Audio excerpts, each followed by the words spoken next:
அப்பா, நீ சாப்பிட்டியாம்மா? சாப்பிட்டேன்ப்பா. அப்பா, எப்பப்பா ஊருக்கு போறீங்க?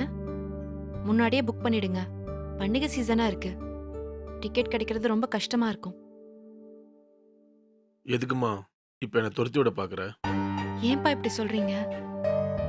நான் அப்படிலாம் எதுவும் நினைக்கவே இல்ல. நீங்க ஒரு வாரம் 10 நாள் கூட இங்க இருந்துட்டு போங்க. கடைசி நிமிஷத்துல திடீர்னு கிளம்பி பஸ் ஸ்டாண்டுக்கு போனீங்கன்னா உங்களுக்கு வண்டி கிடைக்காது. நீங்க எப்பவும் போல பிளான் இல்லாம ஏதாவது ஒரு வண்டியை பிடிச்சு ஊருக்கு போயிடலாம்னு நினைச்சா அது இப்ப கஷ்டம்ப்பா. அதனாலதான் அப்படி சொன்னேன். அப்பா நல்லபடியா ஊர் போய் சேரணுங்கிறதுல உனக்கு இவ்வளவு அக்கறை இருக்குதுல்ல? இந்த சின்ன விஷயத்துக்கே நீ இவ்வளவு யோசிக்கிறேன்னா, அப்போ உன் விஷயத்துல நான் அக்கறை இல்லாம இருக்க முடியுமா? நான் நல்லபடியா ஊர் போய் சேரணும்னு நினைக்கிறேன். ஆனா, நான் போய் சேர்றதுக்குள்ளார உனக்கு ஒரு நல்ல வாழ்க்கை அமைச்சு கொடுத்துட்டு போயிடணும்னு நான் ஆசைப்படுறேன். பா, ஏன்பா இப்படி எல்லாம் பேசுறீங்க? என்னம்மா பண்றது? பெத்தவங்க அவங்க பிள்ளைங்கள எப்பவுமே குழந்தைங்களா தான் நினைக்கிறோம். அவங்களுக்கு என்ன தெரியும்? எல்லாம் நம்ம தான் பார்த்துக்கணும்னு நினச்சி தான் எல்லாம் பார்த்து பார்த்து செய்கிறோம். ஆனால் நீங்கள் கொஞ்சம் வளர்ந்துட்டா எங்களையே கேள்வி கேட்க ஆரம்பிச்சிடுறீங்க. எங்கள் பிரச்சனையை நாங்கள் பார்த்துக்கிறோம், எங்கள் விருப்பத்துக்கே விட்டுருங்க, கட்டாயப்படுத்தாதீங்கன்னு எங்களையே எதிர்த்து பேசுகிறீங்க. அப்பா, என் விருப்பத்துக்கு விட்டுருங்கன்னு நான் சொல்லவே இல்லப்பா.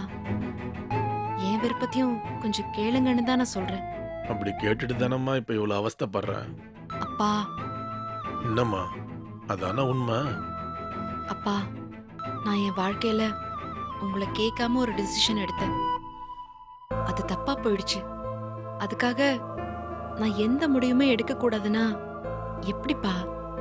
அதையே ஒரு காரணமா வச்சுக்கிட்டு உனக்கு கொடுத்த வாய்ப்பு முடிஞ்சு போச்சு. இப்ப நான் சொல்றதை தான் நீ கேட்கணும்னு என் விருப்பம் இல்லாம நீங்களா ஒரு முடிவெடுத்தா எப்படிப்பா என்னால அதை ஏத்துக்க முடியும்? நான் உங்ககிட்ட பெருசா என்னப்பா கேட்டேன்? யோசிக்க கொஞ்சம் டைம் தானேப்பா கேட்டேன். அத கூட ஒரு அப்பாவா உங்க பொண்ணுக்கு தரக்கூடாதா? தரலாம்மா, தாராளமாக தரலாம். நீ யோசிக்க எவ்வளோ டைம் வேணா எடுத்துக்கோ, அதுக்கு உனக்கு அதிகாரம் இருக்கு. நான் இல்லைன்னு சொல்லலையே. ஆனால் எனக்கு டைம் இல்லையேம்மா. என்னப்பா சொல்றீங்க? எப்போ உன் வாழ்க்கை இப்படி நொறுங்கி போச்சோ அப்பவே என் உடம்பும் மனசும் தளர்ந்து போச்சுமா. மனசு சரியில்லைன்னா அது உடம்ப பாதிக்குன்னு சொல்லுவாங்க. இப்போ என் உடம்புக்குள்ள ஏகப்பட்ட பிரச்சனை ஓடிட்டு இருக்கு. வெளியே பார்க்கறதுக்கு அப்பா நல்லா தானே இருக்கிறாருன்னு நினச்சிட்டு இருப்பேன். ஆனால் நான் எப்போ விழுவேன்னு எனக்கே தெரியாதும்மா. அப்பா, நீ எனக்கு ஒரே பொண்ணுமா. ஒரு அப்பாவா நான் என்ன பெருசாக ஆசைப்பட போகிறேன்? போய் சேரதுக்குள்ள என் பொண்ணு சந்தோஷமாக வாழறத என் கண்ணால் பார்க்கணும். பார்த்துட்டா அதுக்கப்புறம் நிம்மதியாக கண்ணை மூடிடுவேன். எதுக்குப்பா தேவையில்லாம இப்ப இந்த மாதிரி எல்லாம் பேசுறீங்க? பின்ன வேற என்னத்த பேச சொல்ற? நான் என்னமோ உன்னை கட்டாயப்படுத்தி உன் விருப்பத்துக்கு மாற இந்த கல்யாணத்தை பண்ண போறதா நீ நினைக்கிற? அதானே உனக்கு அப்பா மேல வருத்தம்? நான் எப்பவுமே உன் விருப்பத்துக்கு மாற நடந்துக்கிட்டது இல்லம்மா. என்னம்மா புரியலையா? குழப்பமா இருக்கா? என்னடா அப்பா புதுசா ஏதோ கதை சொல்றாருன்னு யோசிக்கிறியா? அப்படிலாம் இல்லப்பா. ஆனா சொல்றேன். அப்புறம் நான் சொல்றது சரியா இல்லையான்னு நீயே தனியா உட்காந்து யோசிச்சு பாரு. நீ எவனை உனக்கு வேணும்னு சொன்னியோ, நான் அவனை வேணான்னு சொல்லல.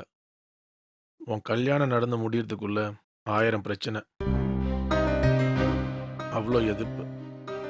ஆனா எல்லாத்தையும் தாண்டி கல்யாணம் நடந்துச்சு. அதுக்கப்புறம் என்னாச்சு?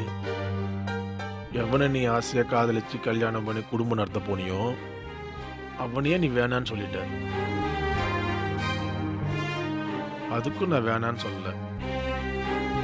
அவங்கிட்ட இருந்து நீ டைவர்ஸ் வேணும்னு கேட்டப்போ அதையும் நான் மறுக்கல. இப்ப சொல்லுமா, ஒரு அப்பாவா உன்னுடைய எந்த விருப்பத்துக்கு நான் தடையா இருந்தேன்? பொண்ணு படிச்சிருக்கா, நம்மளை விட கொஞ்சம் நல்லா யோசிப்பா, அவ வாழ்க்கையை எப்படி வாழணும்னு அவளுக்கு தெரியும் நம்பி தானே எல்லா விஷயத்தையும் அவன் விருப்பத்துக்கே விட்டேன். ஆனா நீ உன் மேல எனக்கு இருந்த நம்பிக்கை, என் மேல உனக்கு ஏம்மா வரல?